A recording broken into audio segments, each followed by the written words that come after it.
കിട്ടി മക്കളെ കിട്ടി. കാത്തിരുന്നു, അവസാനം ദാ എൻ്റെ കയ്യിൽ കിട്ടി. ഈ കിടക്കുന്നത് നമ്മുടെ വീട്ടിലെ അമ്മിനെയും മക്കളാണ്. കിട്ടിയ പാടെ എൻ്റെ മോൻ അത് കടിച്ചു പൊട്ടിക്കുക. ഉമ്മി അയച്ചുതരാമേ. പൊട്ടിക്കാം. ഇത് എൻ്റെ മോൻ്റെ ബർത്ത്ഡേക്ക് എൻ്റെ ബെസ്റ്റ് ഫ്രണ്ടും എൻ്റെ കുഞ്ഞു സിസ്റ്ററുമായ സുഫ് മോൾ അയച്ചതാണ്. ഈ കാണുന്ന സാധനത്തിന് പിന്നിൽ ഒരു വലിയ സ്റ്റോറി ഉണ്ട്. എനിക്ക് അയച്ചപ്പോൾ ഞാൻ അഡ്രസ്സ് കൊടുത്തതിൽ ചെറിയ മിസ്റ്റേക്ക് ഉണ്ടായി. അങ്ങനെ ഈ കാണുന്ന ഈ മുതൽ എവിടേക്കോ പോയി, വീണ്ടും തിരിച്ച് എവിടേക്കൊക്കെയോ പോയി, അവസാനം കാത്തിരുന്ന് കിട്ടി നമ്മുടെ കയ്യിൽ. എൻ്റെ കുട്ടിയില്ലേ വീട് ഷൂറിനായിട്ട് ഇങ്ങനെ കസേരയിൽ അങ്ങ് ഇരിക്കുക. അകത്ത് എന്താ കാണുമെന്ന്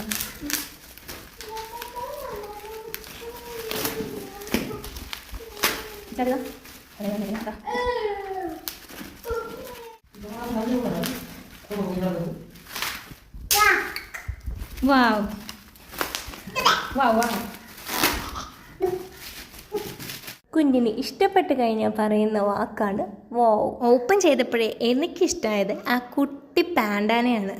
പിന്നെ ഐസൂൻ്റെ ഒരു ഫ്രെയിം ഉണ്ടായിരുന്നു, ഒരു ജോഡി ഡ്രസ്സ് ഉണ്ടായിരുന്നു, 2 ചോക്ലേറ്റ്സ് ഉണ്ടായിരുന്നു. അവനത് ഒത്തിരി ഇഷ്ടമായി. അതിനകത്തുണ്ടായിരുന്ന 2 ചോക്ലേറ്റ്സാണ് അവന് കൂടുതലും ഇഷ്ടമായത്. നല്ല അടിപൊളിയായിട്ട് ക്യൂട്ടായിട്ട് ബേബിക്ക് ഗിഫ്റ്റ് ചെയ്യാൻ പറ്റുന്ന രീതിയിലാണ് ഇതവർ സെറ്റ് ചെയ്ത് തന്നത്. ഈ ചെറിയ പാൻഡാനെ കണ്ടിട്ട് ഒരു വലിയ മിന്നാമിനിങ്ങിനെ പോലെയാണ് എനിക്ക് ഫീൽ ചെയ്തത്.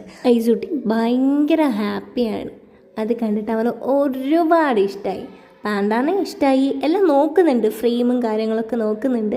അവൻ്റെ ഫോട്ടോ കാണാനൊക്കെ അവന് വലിയ ഇഷ്ടമാണ്.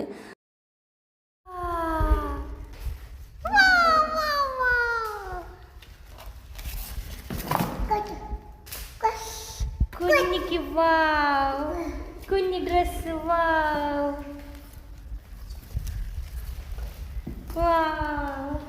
ഇപ്പം എങ്ങനെ ഇരിക്കണം കണ്ടില്ലേ? അവൻ ആ ചോക്ലേറ്റ് തന്നെയാണ് പ്രധാനം. ഞാൻ ആ ഡ്രസ്സൊന്നും വച്ച് നോക്കാൻ പോലും അവൻ സമ്മതിച്ചിട്ടില്ല. ഈ കൊറിയർ എൻ്റെ കയ്യിൽ കിട്ടിയതിൽ ഏറ്റവും കൂടുതൽ സന്തോഷിക്കുന്നത് DTDC കൊറിയറുകാരായിരിക്കും. അവർ ഞാൻ ഒരുപാട് തവണ വിളിച്ചു, എൻ്റെ കൊറിയർ എവിടെ എത്തിയില്ല എന്ന് പറഞ്ഞ് ടോർച്ചർ ചെയ്തിട്ടുണ്ടായിരുന്നു. അങ്ങനെ ഈ കൊറിയർ ഡെലിവറി ചെയ്തത് കൊണ്ട് അവരും മേ ബി ഹാപ്പി ആയിരിക്കാം. ഞങ്ങളും ഹാപ്പിയാണ്. എൻ്റെ ഐസൂട്ടിയും ഹാപ്പിയാണ്. അയച്ചിട്ടുള്ള സുഫ്ന മോളും ഹാപ്പിയാണ്. വീഡിയോ കാണുന്ന എല്ലാവരും ഹാപ്പി ആയിട്ടിരിക്കുമെന്നും. ബൈ.